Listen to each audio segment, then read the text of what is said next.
Hi South Australian beekeepers. I'm not working for PIRSA anymore. I'm back home in the territory. But I am aware that there's still people struggling with the record keeping requirement that was introduced now 2 years ago.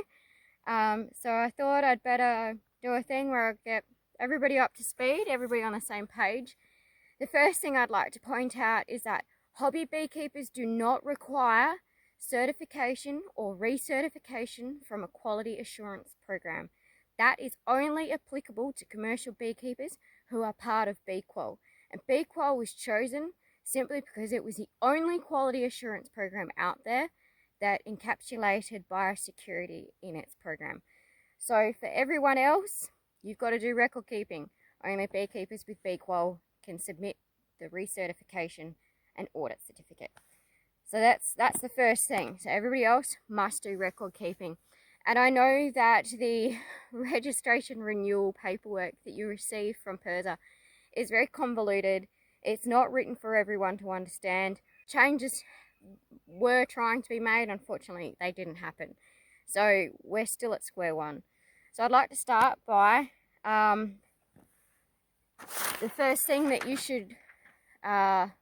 you will see in the table, if you do have an example of the biosecurity record keeping you must keep, the information that you must keep starts with A1, which is reading the booklet that you receive from PIRSA at registration renewal time. And the first thing you should write down is acknowledge that you've read the booklet that you received with your rego renewal. Okay, so when you read it, write down that you've read it and the date that you've written it down. Now, that is also a very convoluted document, not written in an easy to understand way. So you can visit www.beaware.org.au. There's heaps of pest and disease information on this website. It's a great website, it's a great resource. When I first started as BBO, this was my Bible. So it's a really fantastic website, www.beaware.org.au. So give it a shot. If you can't understand what's written in the booklet, go to beaware.org.au. Okay. So the next thing is when the legislation changes came into effect and people go, why am I keeping, what do I have to keep records of? Why do we have to do this? Well, the simple reason is to make sure everybody's looking after their hives. And I had so many beekeepers go, oh, but I just put my hive in my garden. I bought it 3 years ago. I don't inspect it. Well, you should be. Even before the legislation changes came in, it was a legal requirement to inspect your hive for brood pests and diseases twice a year. That has not changed. Now, you just got to write it down. So record all brood inspections, and you must do a minimum of twice per year for every year. Do 2 per year and write them down. And that's a minimum. You can do more than 2. So feel free to do more than 2. Feel free to do 1 every season. You know, do 1 in summer, do 1 pre-winter, do 1 after winter, do 1 late spring. Fantastic, you're on the mark. Okay. So if you did your brood inspections and you found something and it was notifiable, the next bit you write down is what steps you took upon finding a notifiable pest or disease. Now those steps can include you did a honey sample, a larval smear, you rang PIRSA, you killed the hive, you either burnt the box or hot wax dipped it or gamma irradiated it. And I will make a safety point, hot wax dipping, if you've never done it before, find someone else to do it for you. It is quite dangerous. It can explode. There's a thing called a flash point, and the other thing too is that if the wax is not hot enough, it's not actually going to do the job. So yeah, but yeah, the steps you took when you found a notifiable pest and disease needs to be written down.